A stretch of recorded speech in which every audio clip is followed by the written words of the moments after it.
So that cancellation made a lot of sense, right? There's 4 feet of snow outside. I'm being cynical, but that cost you. It cost you about $275, and here's why. And I worked out with your tuition how much a session cost, and for better or worse, you might want to bill NYU for that. But enough of that. I don't want to cost you more. What I'd like to do is take what I'd have done in today's session and give you a webcast. That's the best I can offer. So if you remember in the last class, we were talking about correcting for accounting inconsistencies. And we talked about leases and how we have to correct for leases because leases are really dead. And how finally in 2019, accounting is going to come to its senses and start doing the right thing. But the reality is most of you, in fact all of you, when you look at your 2018 numbers, are looking at the old accounting. Leases are treated as operating expenses when in fact they should be financial expenses.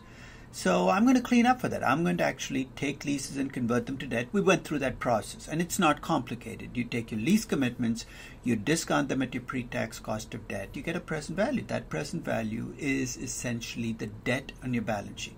It of course means that you have to adjust your operating income. Now let me take the other item that concerns me, that I think is treated inconsistently. We talked about capital expenditures as expenditures designed for future growth, for the future rather than for the current. And if you define capital expenditures that way, well, R&D is clearly a capex, when in fact it's treated as an operating expense. The rationale accountants offer is it's uncertain, and because the benefits are uncertain, you should not treat it, which is a strange definition because we don't use that dividing line of uncertainty with any other expense. So if I build a plan to make a product or service in a highly competitive business where I might or might not make it, you still treat that investment in the plant as a capital expenditure. I don't think there's any good reason for doing what accountants are doing. In fact, it's a terrible practice, so I'm going to reverse it. I can't wait for accountants to come to their senses because who knows when that'll be, 2059, 2109, I have no idea. So first thing to recognize is R&D is a big item in some sectors, more in some sectors than in others. Technology, pharmaceuticals, less in others. You think, why is petroleum there? You know, the analogous expense to R&D in the petroleum business is exploration costs. So I'm arguing that this is a much bigger problem than just R&D. Is there a bunch of expenses that accountants should be treating as capex that right now are treated as operating expense? So let's see the process by which we can convert R&D from an operating to a capital expense. Again, it's not complicated, but it requires that you work through sequentially. The first step, if you want me to convert R&D from an operating to capital expenses, you have to answer a question. And here's the question I'm going to ask you. What is the amortizable life of R&D? You're saying, what the hell are you talking about? On average, how long does it take between the time you do R&D and a commercial product emerges from the R&D? Notice I threw the word on average up front because I know some of your R&D will not work out. Some might work out in 4 years, some in 6, some in 10. I'm saying on average, how long will it take? Notice the answer to that question is going to vary across sectors. If this is the pharmaceutical business, given that once you do R&D and a product comes out, you got to go through the FDA testing process and get approval, it might take you 10 years. If you're a technology company, it's probably going to be more like 2 to 3 years. So that's my first question. Tell me on average how long it takes. I'm going to call that my amortizable life. And here's what I'm going to do next. I'm going to go back and collect your R&D expenses each year for that period in the past. So if you tell me your amortizable life is 5 years, I'm going to go back and get R&D from last year, 2 years ago, 3 years ago, 4 years ago, 5 years ago. You're saying, why? Because if I decide to treat R&D as a capex, I can't just start as of right now. I've got to act like I've been doing it all along. Which effectively also means that my R&D expenses from 5 years ago, rather than expensing it that year, I'd have written it off every year for the 5 years. The R&D from 4 years, in other words, I'd have been capitalizing and amortizing it over time all the way through. I'm going to keep track of two numbers. I'm going to keep track of how much I'd have amortized this year of the R&D expenses from the last 5 years. And the second is I'm going to see how much R&D I've left unamortized this year. And each is going to play a role. Rather than deal in abstractions, let me show you an example. SAP, German software company. Let's assume the amortizable life here is about 5 years. Because this does business software, R&D is probably going to take a slightly longer life than a typical tech company. So let's have a 5-year life for R&D. I went back and got the R&D expense for the last 5 years. I also got the R&D expense from the current year. Now, one thing to notice about timing here is because we treat cash flows as happening at the end of every year, my current year's expense, I have to act like it happened just yesterday. So I don't even get a chance to amortize it. The R&D expense from 1 year ago, I would expense 1/5 of it this year. There's 4/5 left over.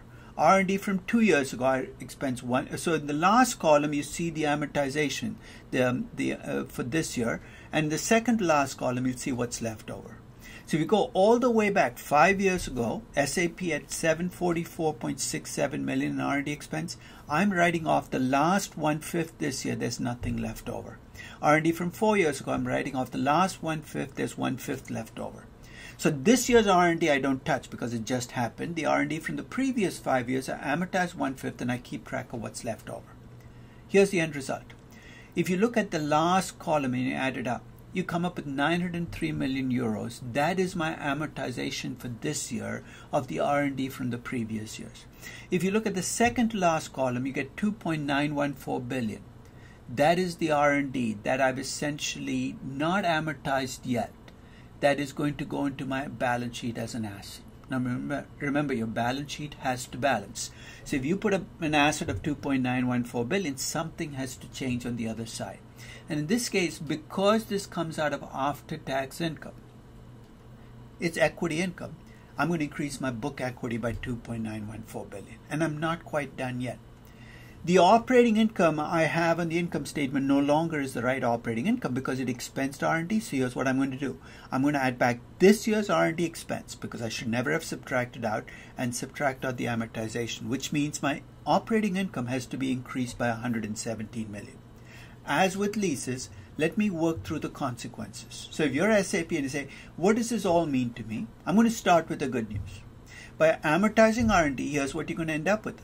Higher operating income because I'm no longer expensing R&D, but not as high as you thought it was going to be because I now have to subtract out the amortization of R&D. That increase of 117 million will translate into higher operating income.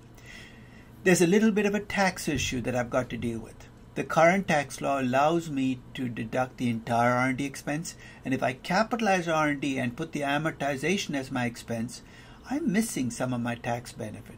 So I'm going to continue to claim the tax benefit. I'd be crazy not to. So I brought in that ignored tax benefit by taking the difference between the R&D expense and the amortization and saying, what would I have saved in taxes? Don't worry, this will clean up by itself. But this is my after-tax operating income is going to go up because I'm capitalizing R&D. On the balance sheet now, my book equity is going to increase by 2.9 billion. Is that good? Is that bad? Depends on how you perceive book value. It's just an increase in book value because I've brought in one of my assets, my biggest assets, onto the books.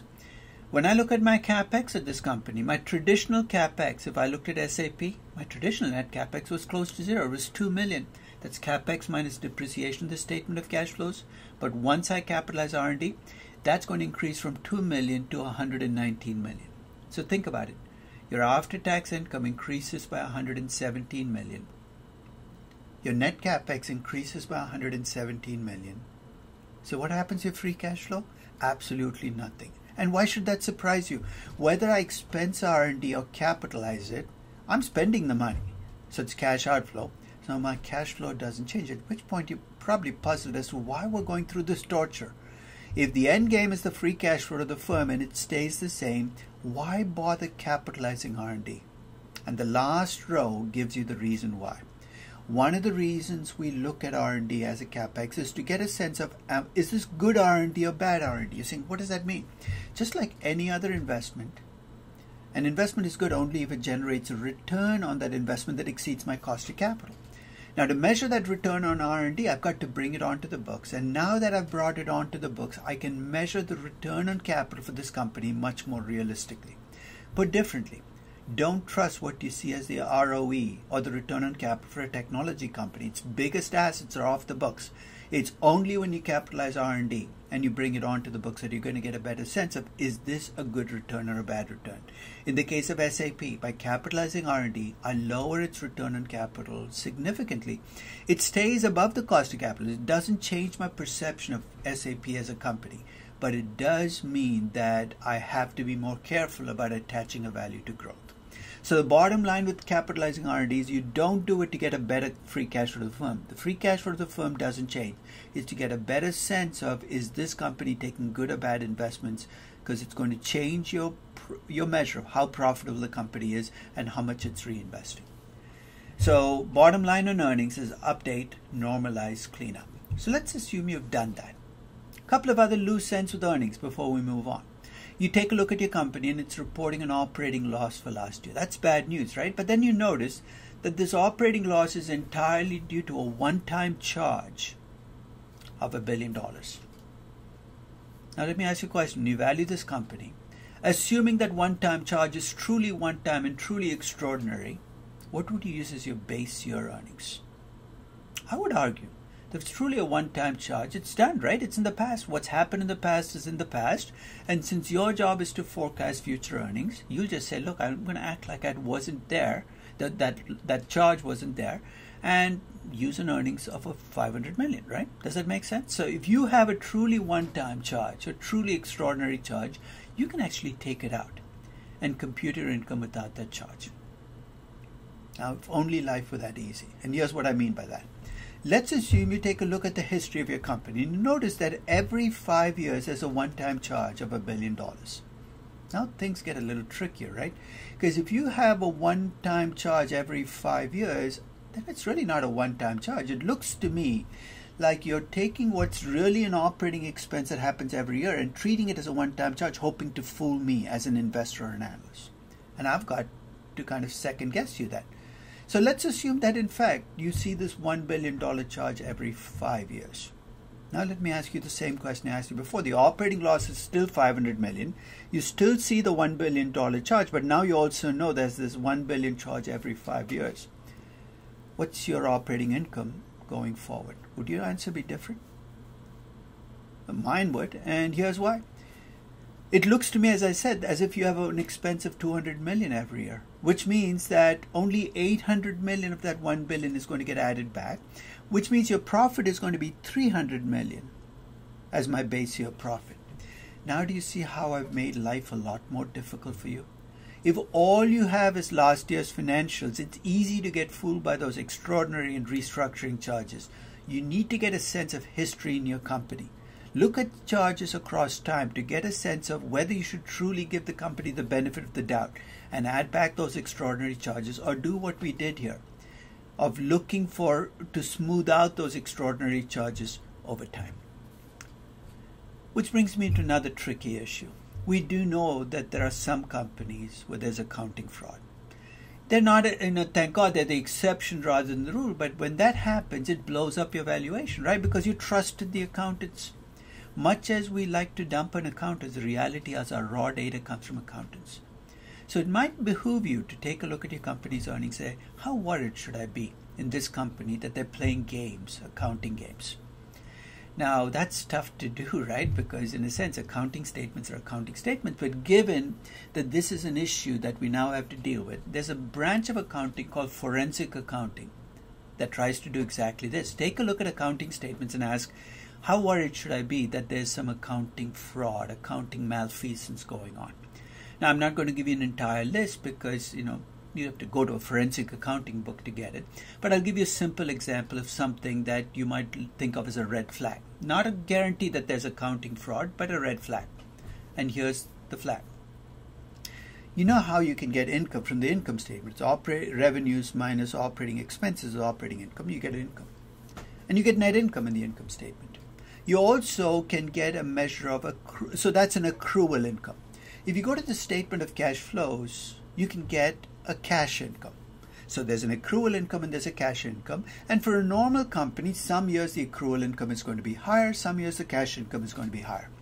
But let's say that you take your company and every year you see your accrual income is higher than your cash income. You should be a little worried because working capital here is making the difference between your cash income and your accrual income.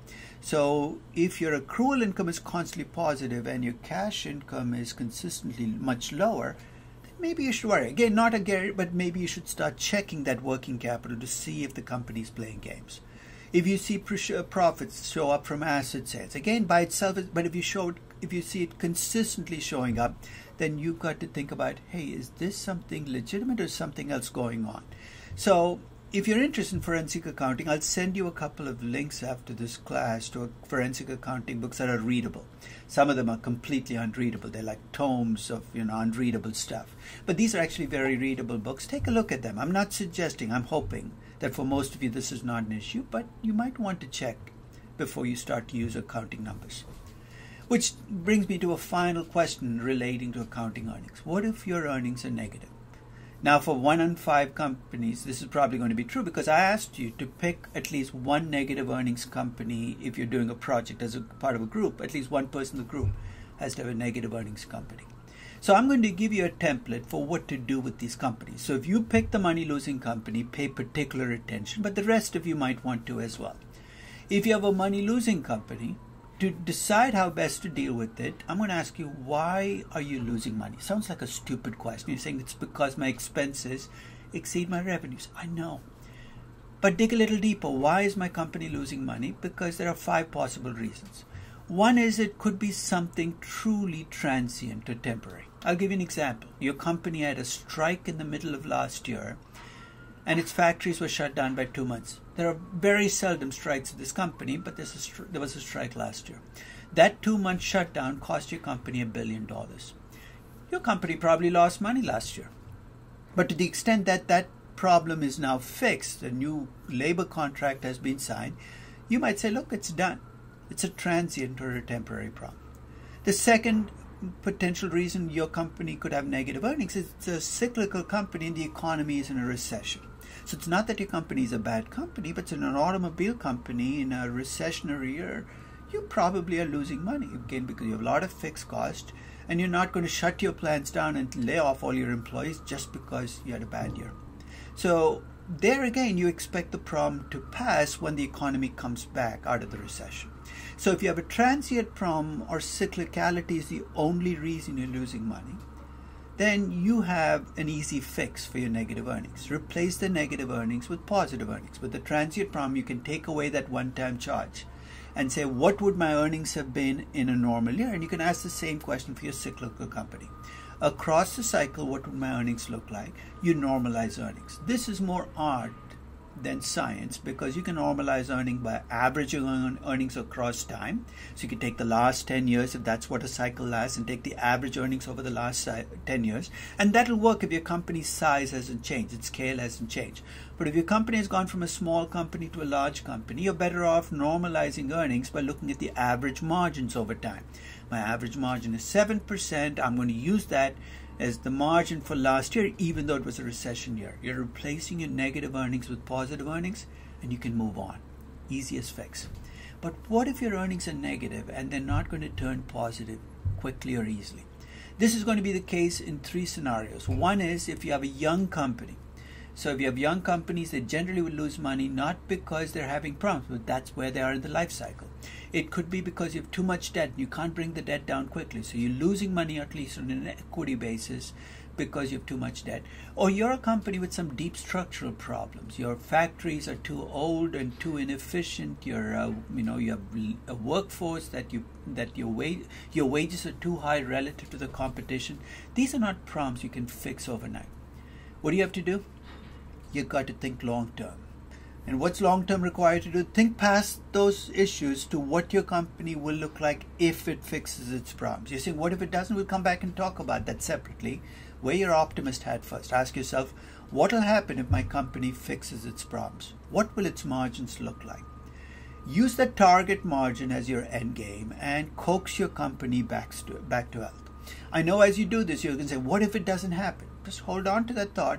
No, hold off on that thought and coax your company to the target margin. So here's what you will see in your forecast. Your negative margins will turn positive over time and move towards a target, and your company will become a nice, healthy, profitable company by the time you get to year 7, 8, year 8, year 9, or year 10.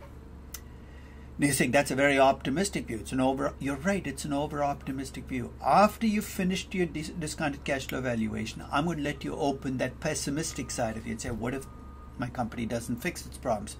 What if my company doesn't make it? But in a discounted cash flow valuation, you have to nurse your company back to being a going concern and make its negative margins into positive margins. So in summary, if you have a money-losing company and the problem is temporary, you can fix the negative earnings by replacing them with normalized or positive earnings today. If they're negative but they're not going to be fixed quickly, you have to pick a target margin and move your company over time towards that target margin. I know it sounds abstract, but we will use examples to illustrate this in a few sessions, but for the moment, that's what the earnings discussion is. Now let's talk about moving from earnings to cash flows. To get from earnings to cash flows, my first stop is I have to compute after-tax earnings. And to compute after-tax earnings, I have to pick a tax rate. And here are your choices. The tax rate you could use in computing your after-tax income could be the effective tax rate. That comes right out of your financials. It's your taxes divided by taxable income. You could compute a tax rate by taking taxes dividing by operating income, because after all, if you're computing free cash flow to the firm, you're looking at operating income times 1 minus T, so maybe this is a better tax rate. Your third choice is the marginal tax rate of the country in which you operate. So if you're in the US, you use the US tax rate. If you're incorporated in Ireland, you use the Irish tax rate.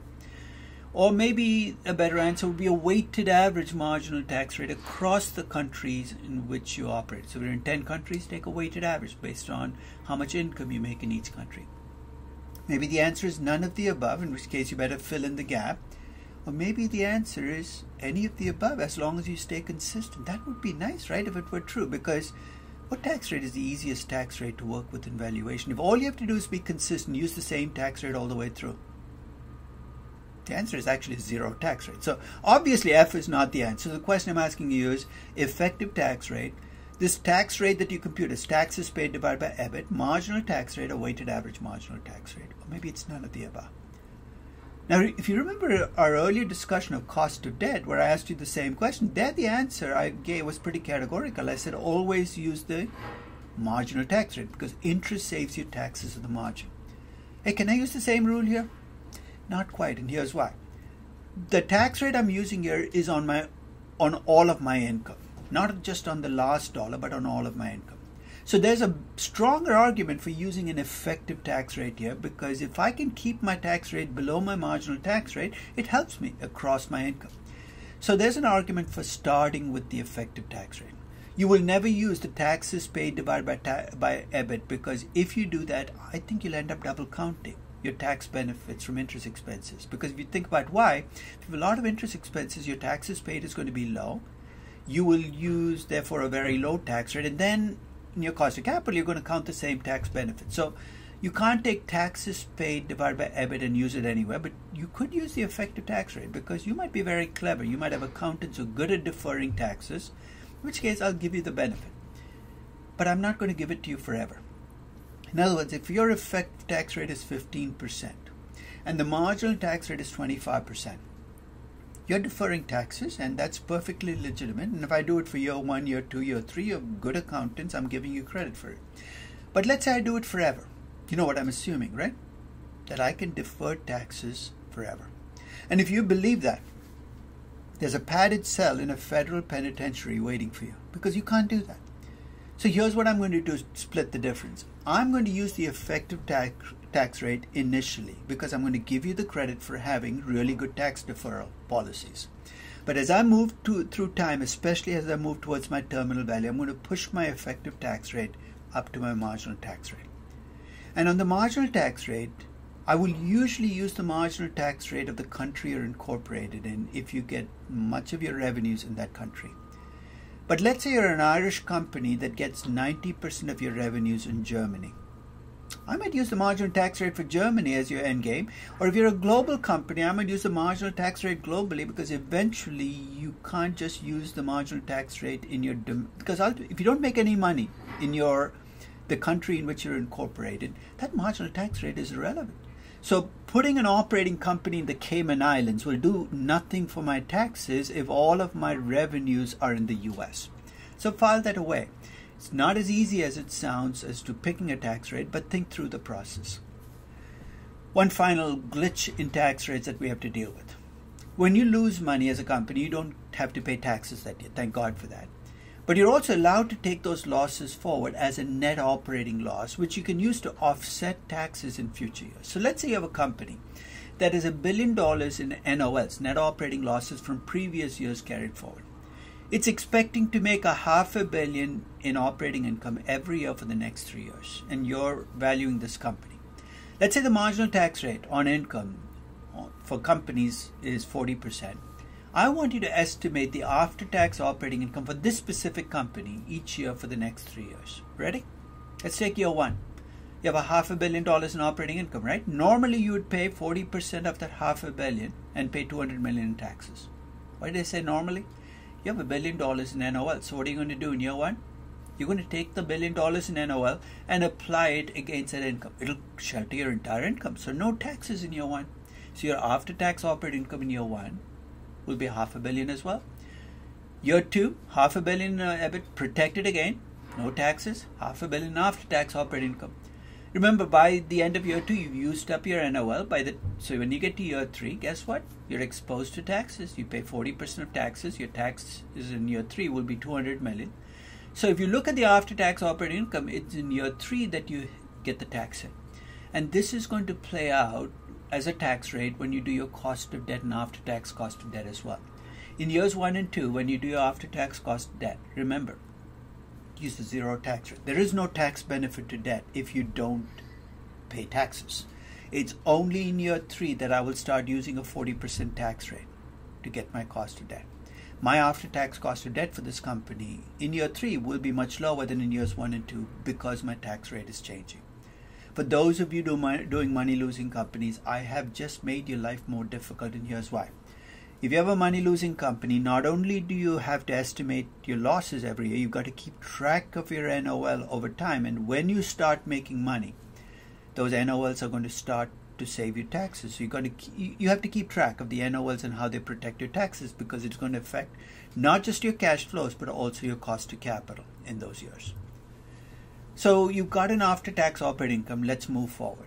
To get from after-tax operating income to free cash flow to the firm, I've got to figure out how much you reinvest. And the first item that I'm going to look at is how much are you reinvesting in your long-term assets. And I estimate how much you reinvest in your long-term assets as the difference between capital expenditures and depreciation.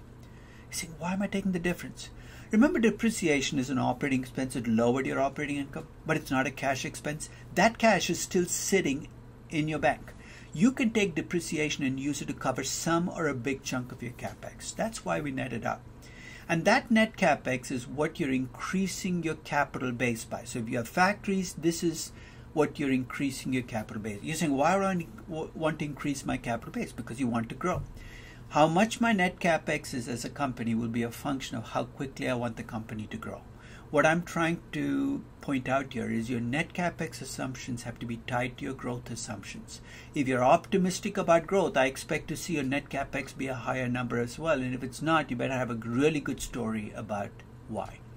So net capex should reflect your growth, and it should reflect how much you want your capital base to go. But here's where you got to be careful. The traditional net capex minus depreciation, which comes out of the accounting statement, is a lie. It's a lie because it misses two big chunks. One we've already talked about. R&D, we said, is a capital expense. In fact, one reason we capitalize R&D is to get a better measure of how much a company reinvests. So if you have a company with R&D, I'm going to take that net capex that I had from the accounting statements, and to it, I'm going to add the R&D expense, saying that's my capex for this year, and subtract out the amortization of that R&D asset. If I acquire other companies, and this is the other blind spot in accounting, for some reason accountants don't seem to see acquisitions as capex. But acquisitions, to me, it's just gigantic capital expenditures. So if you're a company that does a lot of acquisitions, I'm going to count those acquisitions as part of my capex. And to the degree that you amortize parts of that acquisition, I'm going to subtract out that amortization. So acquisitions are really capex. So if you have a company like Cisco that used to grow almost entirely with acquisitions, I'm going to count those acquisitions. You're saying, are you penalized? No, I'm not punishing or rewarding the company by counting acquisitions as part of capex. I'm being realistic, which is I'm going to give these companies the good stuff that comes from these acquisitions, which is the high growth, but I'm going to count the cost of those acquisitions as part of my net capex. Do you see why, if you count one and not the other, you're going to have valuations that go off kilter, right? I remember in the late 90s, analysts would value GE, and they, especially between 85 and 95, or even through the late 90s, GE posted a growth of 8 to 10% in earnings. And they were impressed. Large company growing 8 to 10%. The Jack Welch effect was kicking in, right? So they would use that growth rate when they did revenues and operating income and cash flows. But a big chunk, half of that growth between 85 and 2000 at GE came from acquisitions. So when these analysts would estimate net capex at GE, they'd go to the statement of cash flows, they'd take capex minus depreciation and stop there. They'd ignore the acquisitions. So you know what's going to happen, right? You're going to overvalue GE, and they consistently did. Ultimately, your sins catch up with you, but by then it's too late. The couple of caveats about acquisitions is, unlike traditional capex, you have to look for the acquisitions. If it's cash acquisitions, you'll see them in the statement of cash flows under investing equity. But to me, there's no distinction between cash and stock, because if you stock acquisitions, you just skipped a step, right? In what sense? You could have taken the stock issue to the market, got the cash, and done the acquisitions. I can't let you use barter systems to evade cash flows, so I'm going to count stock acquisitions, and that's a little messier. I've got to look through the footnotes to find those acquisitions, find how many shares you issued to acquire the company, and then I have to look up the price on that day. You're saying, what a pain in the neck. Hey, the company grows through stock acquisitions. Your life just got a lot more difficult. So let me give you an example of how much difference acquisitions could take. I took Cisco at its peak year. 1999, Cisco was a dream company. Briefly got to a $400 billion market cap. $400 billion market cap, largest market cap company in the world. And it got there from a $4 billion market cap 10 years earlier. And what made Cisco different than most other large companies was it grew almost entirely with acquisitions. If you took a look at 99, for instance, they had 9 acquisitions just in that year, totaling $2.516 billion in price paid. You're saying, what's the method of acquisition? Pre-2000, U.S. companies were allowed to use 2 different kinds of acquisition approaches. One was purchase accounting, which looks very much like the accounting for today, where if you paid more than the book value, you had to show goodwill. But U.S. companies were also allowed to use what's called pooling, where they were allowed to acquire a company, pay way above book value, not show the goodwill on the balance sheet. But you could do that only if you use shares or stock to pay for an acquisition. So Cisco's 3 biggest acquisitions were all pooling acquisitions. They paid with stock, and the 6 smaller ones were cash acquisitions. The reason I bring that up is when I valued Cisco in 2000, I found the 6 cash acquisitions in the statement of cash flows. The pooling, though, I found by going through the footnotes, finding the dates the acquisitions happened, then finding the share price and estimating how much it cost Cisco. So if you ask me how much did Cisco have as net capex in 1999, I'm going to start with the accounting statement. And based on the accounting statements, the statement of cash flows, capex and depreciation according to accountants, my net capex was $98 million. Here's a $400 billion company, $98 million net capex. You're saying that's so low. That's because I'm missing the big chunks of capex that Cisco had that were not counted in the $98 million. The first was R&D. They had $1.594 billion in R&D in 99, which I added back, saying I should never have subtracted out. And then I subtract out the amortization of R&D, doing exactly what we did with SAP, for $85 million. So if I just counted R&D, that adds another $1.1 billion to my net capex. But I can't stop there. They did acquisitions of $2.5 billion. Add that on. My total net capex in 99 for Cisco was $3.723 billion, not $98 million. Cisco reinvested a huge amount in 99. Again, I'm not passing judgment on Cisco yet. It reinvested a lot. Will it help value? Will it hurt value? For that, I've got to bring in, did it reinvest? Well, we'll come back and talk about that later. But to get a better measure of reinvestment, you've got to include all of the items that the company puts into long-term assets, and it's got to be a lot broader than what accountants use. So with net capex, I said don't trust accountants. With working capital, the same principle holds. The accounting definition of working capital is it's the difference between current assets and current liabilities, right? In valuation, our definition of working capital is different. It's the difference between non-cash current assets and non-debt current liabilities. Let me explain why. Let's start with the easier half first. If you take a look at current liabilities, here's what you're going to see. You're going to see accounts payable, supplier credit, deferred items, and you're going to see short-term debt and short-term portion of long-term debt. Here's what I'm going to do. I'm going to take short-term debt and short-term portion of long-term debt, and I'm going to count them as debt when I do cost of capital. So debt is out of the picture, right? So I take debt out of current liabilities because once I've counted as part of capital in my cost of capital, I cannot count it again as part of working capital. Now let's talk about cash. To understand why I net cash out here, take cash out, think of why inventory is a cash drain. When you have a lot of inventory as a company, it ties up capital, right? While it sits on the shelves, you can't make money. So when my inventory goes up as a company, it ties up cash, so it's a drain on my cash flows. Same thing, when I sell items on credit and I don't charge interest, an increase in accounts receivable is a cash drain. So it's cash. So inventory and accounts receivable are what I call wasting assets. So the question is cash a wasting asset? For cash to be a wasting asset, it must not be earning a fair rate of return. What's a fair rate of return on cash? Remember, cash is invested in liquid and short-term investments. A fair rate of return is what you can make on T-bills or commercial paper. And if you look at most companies with big cash balances, cash is not sitting as currency around the company. It's invested in commercial paper or T-bills. It's not wasting asset. It's not a wasting asset. You see, what about operating cash? Frankly, I don't care if it's operating cash or non-operating cash. Your company, say Walmart, might need operating cash in the tills, but as long as you find a way to take that operating cash and earn a rate of return on it by sweeping it into accounts that earn a market interest rate, it's not wasting cash. I think too much time is wasted in valuation arguing, is this cash operating or non-operating cash? Is it excess cash? Or forget about those arguments. If your cash earns a fair rate of return, you should not count it as part of working capital. So it's the difference between non-cash current assets and non-debt current liabilities. Let's take a look at some of the issues you might run into when you compute this for your company. The first is, don't try to do this item by item. It's not worth it. Do it as an aggregated amount because it's, the individual items can go all over the place. Second thing you're going to notice is you compute the change in this item, non-cash working capital from year to year. You're going to get $1 billion cash inflow 1 year, a $500 million cash. So in other words, it's going to be a volatile number. And third is, for some of your companies, your non-cash working capital can be negative. Here's why. Your non-cash current assets can be less than your current. And that's going to create a little bit of an intuitive problem. And let's think about why. If you have negative working capital, as your company grows and your working capital gets more negative, your working capital actually becomes a cash inflow rather than a cash outflow.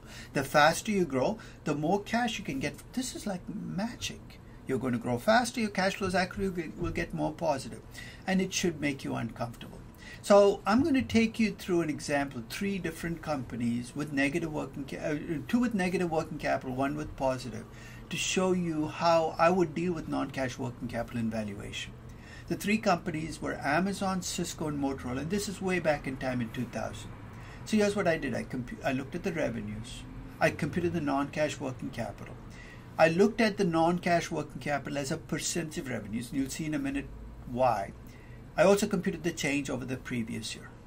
So all 3 companies saw their working capital decrease, including Motorola. So Amazon and Cisco have negative working capital that's negative. Motorola is positive, but in 2000, in the most recent year, even Motorola had a decrease in working capital. If I just took the change in working capital, I'm on very weak ground because that number could be an aberration. It could be an unusual number, and especially so for Motorola. So here's what I looked at. I said, look, I'm computing non-cash working capital as a percent of revenues. Let's see what that is on average across time. So over the previous 3 years, if I looked at the average, it was minus 15% for Amazon. So the negative working capital in the most recent year wasn't a surprise. Minus 3.16% for Cisco. So it's actually pretty stable and negative. And plus 8.91% for Motorola. Again, what they had as working capital as a percent of revenues in the most recent year was very close, but the change is an aberration. I also looked at industry averages. Why? Because if you're in a business, there's a certain working capital, there's a reason why your working capital does what it does. Amazon was in the retail business, at least as I saw it in 2000, so their non-cash working capital is a big drain on cash flows. It's 8.7% of revenues. Cisco It's actually par for the course. Almost all the companies in this group have negative working capital, and Motorola, the typical number for the sector is 7.04%. All of this comes from the past, some of it comes from my companies, some from the industry. You're saying, now what? Valuation, all you care about is the future. I had to make forecasts for these companies. As I said, I could just take last year's change and make that my basis, but that's very dangerous. So here's what I use for each of the companies, and I'll give you my justification. For Amazon, the non-cash working capital has always been a negative number. And part of the reason is Amazon in 2000 was a young retail company, and it played a very interesting game. Let's say Amazon in its book retail days. Here's what they would do. They would get books from publishers and agree to pay the publisher in 60 days. And they would sell the book to you and I, and they would collect the money right away. And they did this consistently. They were using supplier credit as a way of growing. And all the more power to them. And supplier and publishers went long because Amazon was a small online retailer. They wanted to be part of the online retail business. So the game worked. What I'm arguing as I'm looking forward is as Amazon gets bigger, it's going to get more difficult to play this game. In other words, at some point in time, you can't let supplier credit become a source of capital. It's too dangerous. So I assume that the non-cash working capital would go from negative to positive. But I also made the assumption that in steady state, Amazon would need less inventory than the typical retailer. And here's why. The typical retailer has to maintain what I call show inventory. You're saying, you know what show inventory is, right? You walk into a traditional bookstore. Notice there are big segments of the bookstore that are empty, dusty. Philosophy section, psychology section. Then there's a big stack of books in the front. The Stephen King books, the Harry Potter books that seem to be 80% of sales. If you're a traditional bookstore, you got to maintain appearances and keep all those philosophy bookshelves filled because that's what bookstores do. If you're Amazon, here's what you do. You keep a lot of Harry Potter books, you keep a lot of Stephen King books, and if somebody wants a philosophy book, you ask them to order and you tell them that you'll get somebody to write the book for you and deliver it in 6 years. That's an exaggeration, but basically they don't have to maintain inventory in books where they're not selling very much. So they can keep their inventory low, but they can't keep it negative. In the case of Cisco, I know the entire sector has this policy of maintaining it, and I'm going to allow Cisco the benefit of negative working capital for the foreseeable. So when I did my forecast for the next 10 years, I actually allowed them to keep working capital as a negative number, which means it's a cash inflow for them. They're using supplier credit on a regular basis because the business is structured that way. But when I get to my terminal value, I did set the number to 0. I made working capital a neutral item, saying I can't. Part of the reason is I don't like my accounts payable to balloon out to an infinite number, and I'm trying to prevent that by keeping the working capital at 0%. And for Motorola, I looked at the industry average. I looked at what they had last year. I looked at the 3-year average. And you know what? I left them at last year's number. But I did not use the change. I looked at 8.23%. And the way this works is the way I forecast out changes in working capital in the future is I take the change in revenues next year. I take 8.23% of it and make that my change in working capital next year. It gives me a much more smoothed out, much more predictable working capital change. So let's summarize. When you talk about net capex and valuation, you should be including acquisitions and R&D. When you're talking about working capital going forward, don't look at the change last year. Look at working capital as a percentage of revenues. And if it's negative, think through the process as to whether you want to leave it negative. There's no rule against it staying negative in the future, but you have to be cautious. So that gives me my free cash flow. You're saying, what if I want free cash? So that gives me my free cash flow to the firm after tax operating income minus net capex minus change in working capital. You're saying, what if I want free cash flow to equity? Well, free cash flow to equity is cash flows left over to equity investors. But you're saying in a publicly traded company, the only free cash flow to equity that I actually see is what they pay out as dividends or perhaps what they return as buybacks. You're absolutely right. If you take a strict view of free cash flow to equity, you should be focusing just on dividends. In fact, the traditional dividend discount model focuses just on dividends. Seeing what's wrong with that? Well, we know companies hold back what they can pay out as dividends. How do we know that? By looking at their cash balances. So we know managers hold on to cash. So if you discount just dividends, you're missing that cash. And that effectively means that companies that consistently underpay dividends, you're going to undervalue those companies. So it would be nice to know what companies could have paid out in dividends, potential dividends. And I'm going to argue that that's a fairly straightforward number to estimate. And here's why. Potential dividends are whatever's left over after you've met every conceivable need. So let's see what potential dividends cannot be. Potential dividends cannot be, you can't use earnings as potential dividends. I've seen analysts discount earnings back saying, well, that's what the company could have paid out as dividends. That's true. They could have paid their earnings out as dividends, but if they do, they can't grow. So if you're going to have growth in your valuation, you can't pay out your earnings as dividends. So it has to be earnings left over after reinvestment and after you make your debt payments. Because remember, cash flows to equity are after debt payments. So I have to add one extra line item here in addition to all of the line items we've talked about, which captures cash flows to debt holders, which is repayment of debt, and cash flows from debt holders, which is new debt issues that raise capital. So my measure of potential dividends is pretty straightforward. I start with net income. Why? Because it's an equity cash flow. I would start with equity income. I subtract out net capex and change in working capital, and all of the caveats we talked about when we talked about free cash flow the firm apply here. And then I subtract out the net cash flow from debt payments, which includes, so if I'm making principal repayments, that's a cash outflow, but if I raise new debt, that's a cash inflow. It's an extra line item.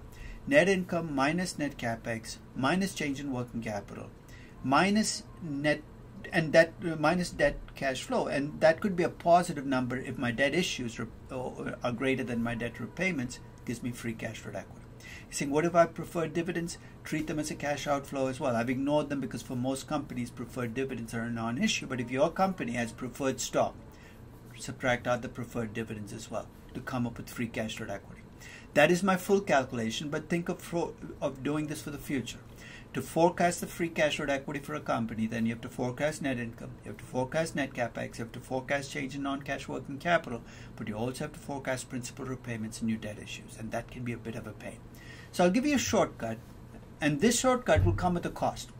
And this shortcut requires you to make an assumption. If you can tell me that a certain percentage, 10%, 20% of your reinvestment is always going to come from debt, I can use this shortcut. And here's what the shortcut will look like. Let's assume that 20% of your reinvestment always comes from debt.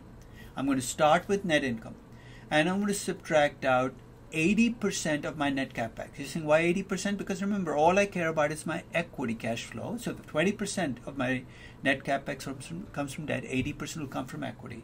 And if 20% of my change in working capital comes from debt, 80% will come from equity. So if I subtract out just the equity portion of my reinvestment, I can come up with free cash flow equity. How does that help? To forecast free cash flow equity for a company, then you need to forecast net income, net capex, change in working capital, and a debt ratio. But remember, to use this, you got to make the assumption, or be comfortable making the assumption that your debt ratio is stable. Incidentally, if your debt ratio is stable, what you get as free cash flow equity using this approach will be exactly the same as the free cash flow equity using the long approach, where you forecast out debt repayments and debt issuances.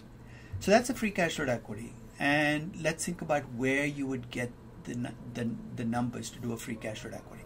You need net income, right? You need net capex, you need change in working capital, you need debt repayments and debt issuances. Well, guess what? They're all in your statement of cash flows.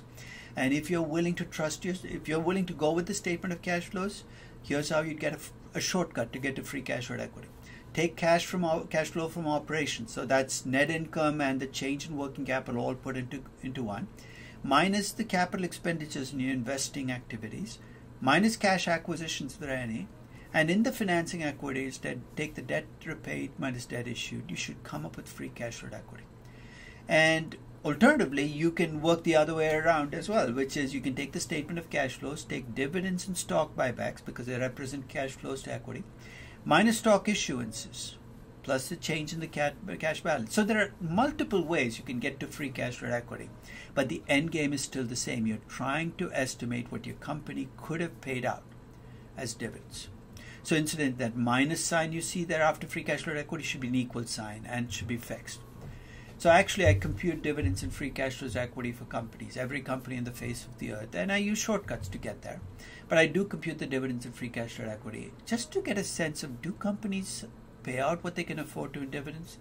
The way you read this is the black rows are the companies that hold back on cash. They pay out less than their free cash flow equity, either because they have no dividends and buybacks, and they've essentially negative free cash flow equity, or they have free cash flow equity and they don't pay out dividends and buybacks. They don't pay out their free cash flow equity. So collectively, for instance, if you look at Australia, 63% of companies had negative free cash flow equity and they didn't pay out any dividends or buy back stock. So thank God for small blessings. At least they did the right thing. 12.4% of companies paid out less in dividends and buybacks, and that is free. So they accumulated cash. So if you go across the columns, you'll see those numbers vary across. What are the red rows? The red rows are the companies in 2018 that actually paid out more than they could afford. So let's take the US. There were 15.76% of companies that had positive free cash flow equity but paid out more than their free cash flow equity to their shareholders in the form of dividends and buybacks. There were 20.39% of companies in the US that had negative free cash flow equity and did the insane thing of paying out dividends and buybacks even though their free cash flow equity was negative.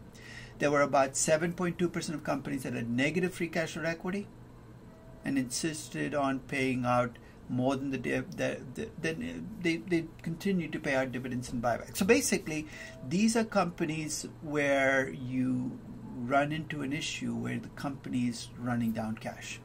So take what you want to make out of it, but what I take out of this is companies, the dividends and the buybacks are very different numbers, and if you just focus on dividends, you might be missing the big picture of the company. So let's complete this process with Disney. I took Disney's net income, so this is way back in time, I think 1996 maybe. The net income was $1.533 billion. Their capex was $1.746 billion. Their depreciation was $1,134 million.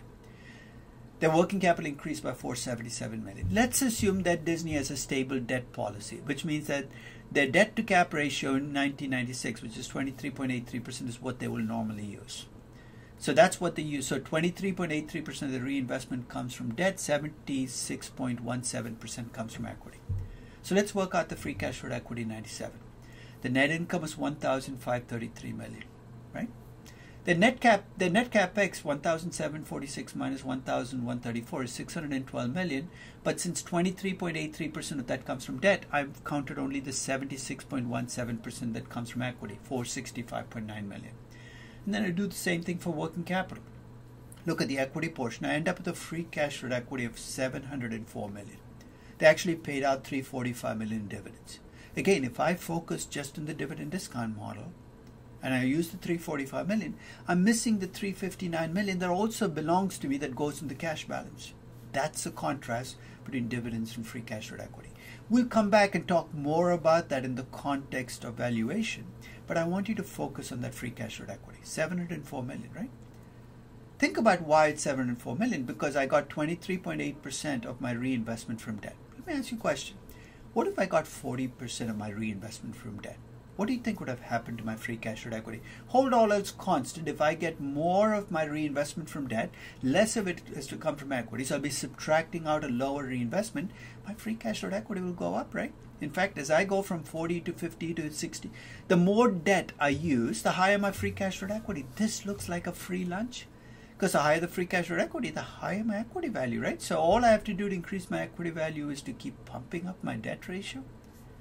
Well, that was a little too easy, because if that were true, every company should be at 99% debt. Think about what else is happening, though. If I'm computing free cash flow equity, what am I using to discount that free cash flow equity? Oh, cost of equity. And the cost of equity comes from a beta, and that beta has to be a levered beta, right? So as my debt ratio goes up, guess what's happening to my beta? That's the advantage of using a bottom-up levered beta, is as I borrow money, I'm going to adjust my beta up so the other shoe drops. As I borrow money, my cost of equity goes up as well. So here's what happens. As I borrow money, my free cash flows equity are going to get higher, at least on a per unit basis. My cost of equity is going to get higher. My value of equity is the present value of my free cash flows to equity, the cost of equity, right? So I'm going to frame a question for you. Now I want you to think through the consequences. So as I borrow money, my free cash flow equity goes up. I will get a cash flow benefit. My cost of equity also goes up. My risk goes up. So I'd like you to think about which of the following statements best describes the link between leverage and equity value. Increasing leverage will increase equity value because the cash flow effects will dominate the discount rate effects. You think that's the true statement? Because think through it. If that is true, then every company should be, because then leverage is always a plus, right? Every company should be at 99% debt. So clearly that can't be true. Could increasing leverage always decrease value because the risk effect dominates the cash flow effect? If that were the case, then every company should have zero debt, right? So that can't be true either. Hey, maybe this could be true. Increasing leverage will not affect value because the cash flow effect and the risk effect will exactly offset each other. That sounds magical. And in fact, this is one of corporate finance's most famous theorems. It's a Miller-Modigliani theorem. Debt doesn't affect value if the risk effect offsets the cash flow effect. And you know what? That will be true if you have no taxes and no bankruptcies. In a world with no taxes, no agency costs, and no bankruptcies, that's exactly statement C is right. But that's not the world I live in, and I don't think it's the world you live in. So here's the fourth statement, and I think this is closest to the truth. Any of the above can be true for a given company. If you're a company with very little debt and you have debt capacity, borrowing money, increasing leverage, will increase value up to a point. But beyond that point, guess what? It'll decrease value. Unless you show me the company and where it is relative to its optimal debt capacity, I can't pay. So leverage and equity value is messy until you take a look at the company's insides. So that's a cash flow effect. So the last part of what I want to do today is talk a little bit about growth, at least lay the foundations. When valuing companies, we're told growth is always good. Managers push for it. Analysts say high growth companies are better than low growth companies. But growth to me has always been a double-edged sword. It's a mixed blessing. The good side of growth is my revenues go up, my operating income goes up. That's good. But to get that growth, I've got to set aside money. That reinvestment, net capex, or change in working capital, or acquisitions. The net effect on growth is what drives value. If the bad side overwhelms the good side, then I can grow and destroy value. If the good side is greater than the bad side, I can grow and create value. If the good side offsets the bad side, well, I can grow and do nothing for value. So estimating growth is a key part for your company. But as you estimate growth, you're going to say, how am I going to do that? Today, I want to focus in on just the first approach, which is often the place most of us start, right? If you ask me to estimate growth for a company, the most logical place to start is look at the past. How quickly has this company grown in the past? Now, most people treat this as a fact. That's historical growth. It's a number, right? Well, I'm going to argue that even that very simple number, that historical growth number, comes with shades of gray. So as I said, today I'm going to just set up those shades of gray, and here's the first shade. First determinant of what that number will be. So you ask me what the growth rate, the historical growth rate of my company is. It's going to depend on how I compute growth rate. Sounds mysterious, but there's a big difference between an arithmetic average growth rate and a geometric average growth rate. Geometric average is a compounded average, and arithmetic average is a simple average. I can get very different numbers, and you're going to see why in a few minutes. Some people use quasi-sophisticated ways of estimating growth. Regression models, I'm going to argue not much is added, but you can get with different growth rates using those sophisticated models. Your historical growth rate can be sensitive to what operating metric you compute the growth rate in. What am I talking about? I could compute growth in revenues and give you one number. A growth in operating income give you a different number. Growth in net income give you a third number. Growth in earnings per share give you a fourth number. Very different numbers. And it can also depend very much on what my time period for my growth rate is. If I start with a bad year as my base year, I'm going to get a much higher growth rate than if I start with a good year. In fact, 2013 was a great place to illustrate this, because if I started in 2008, I could get a very low growth rate for a company because 2008 was the pre-crisis year, but 2009 was my base year. I get a very different, a much higher growth rate. And using historical growth, you have to wrestle with what to do about negative earnings, because they're a pain in the neck. And what happens is you scale up. So I'm not going to deal with all of those today, but let me at least get started on this question of arithmetic average versus geometric average growth rate.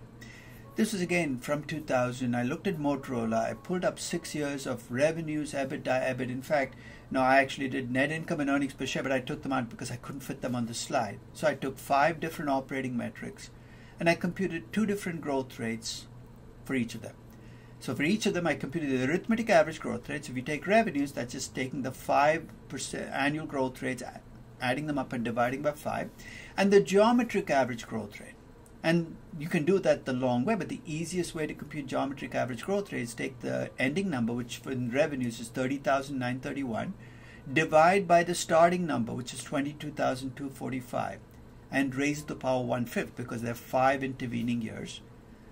And you subtract out 1, you get 6.82% growth rate. So with revenues, my arithmetic average growth rate was about 7.08%. My geometric average growth rate was 6.82%. You see, big deal. They're both about 7%. Why are we wasting time on this? Take a look at EBITDA. My arithmetic average growth rate, using the same approach I use for revenues, is about 10.9%. My geometric average growth rate is less than half that number, 5.4%. And you go to operating income, the gap widens even more, 42.5% operating income growth if I take arithmetic average, 4.3% geometric average. I want you to pause and think about why the two numbers are different. In fact, to understand why the two numbers are different, think about the only scenario where the arithmetic average growth rate and the geometric average growth rate are going to be exactly. Take a look at revenues. What would have had to be true about the growth rates each year for the two numbers, arithmetic and geometric averages, to be exactly the same? Think about it. They'd have had to be the same every year. If I had 7% growth every year, then my arithmetic average growth rate will be 7%, my geometric average growth rate will be 7%. Put differently, the greater the standard deviation in growth rates across time, the bigger the difference between arithmetic and geometric averages. So take a look at the standard deviation in revenue. In percentage changes in revenue, it's about 8.6%. The difference in arithmetic and geometric averages is fairly small. Take a look at the standard deviation in EBITDA. It's 41.56%. The difference between arithmetic and geometric is much bigger. And you take a look at EBIT and you look at the standard deviation, you see the difference. You're saying, so what? If you have a nice stable company, a regulated utility that grows at roughly the same rate every year, you could probably get away with using arithmetic average growth rates and treat that as your growth rate for the future. But if you have a technology company, for God's sake, do not use the arithmetic average growth rate. It's a horrifically bad measure of growth. Go with the geometric average growth rate. I would say, if I look at Capital IQ or Yahoo Finance, they give me a growth rate for the past. Is that an arithmetic or a geometric average? Who knows? And why would you want Yahoo Finance to compute this for you? You can pull up the numbers yourself. It's always better to compute numbers like growth rates for yourself, because at least you then know what you've done. So when I talk about arithmetic and geometric averages, it sounds complicated, but it's really a very simple choice. Let's do one final thing and then we'll end for today. Let's assume you're looking at Time Warner. Its earnings per share in 96 was minus 5 cents. And in 97, you expect the earnings per share to be 25 cents. So you went from minus 5 cents to plus 25, right? If you didn't compute if I said, is 97 a better year than 96? The answer is obviously yes. But if I ask you what the growth rate was in 97, if you use the conventional definition of growth rate, here's what you do. You take the change in earnings, which is 30 cents, right? Minus 5 to plus 25. You divide it by earnings per share last year. That's the way conventional growth rates are computed. That would be minus 5. 30 divided by minus 5 cents would give me minus 600%. I know it makes absolutely no sense that you have a good year. I'm telling you your growth rate was minus 600%. But that's exactly what you would get. If you view the minus as a problem, you might say, let me make that a plus. It makes the problem go away. Well, if that makes you feel better, you can use plus 600%. Or maybe you want to be a little more mathematically inclined and say, well, the problem here is in the denominator being negative. Instead of dividing by last year's earnings, what if I broke the rules and divide by this year's earnings? You get plus 120%. Minus 600%, plus 600%, plus 120%. What do you think the answer is? You can already see the minus 600%, came from just using the traditional approach. The plus 600% came from using the absolute value of last year's earnings. The plus 120% came from using the 25 cents. You could spend hours trying to wrestle with this problem, but don't waste your time. Why do we even look at historical growth? It's to see if it will give us some measure of future growth. And my argument with the company like Time Warner, when you're going from negative to positive, the growth rate becomes not meaningful. The most honest answer you could have put there as your growth rate is not meaningful. So be careful if you have a company whose earnings pop from a negative to positive. So that's one advantage of focusing on revenue growth. Thank God revenues cannot be negative, though some companies try. So try to get a historical growth for your company, but try to play with different metrics or revenues. So at least get a sense of historical growth and how much it varies across metrics and how much it varies depending on your starting or ending point. And you're very quickly going to see why you shouldn't trust historical growth very much. In fact, when we come back, there's one other thing that we're going to talk about, which is how scaling affects growth. And then I'm going to leave you with a cautionary note on historical growth. But that's all I want to do for today. We've covered a fair amount, and I hope you get a chance to watch this session before Wednesday, because we will continue to build. I know there's a quiz on Wednesday, so you might not get a chance. So at some point in time, at least get this in. Thank you very much for listening. I will see you soon.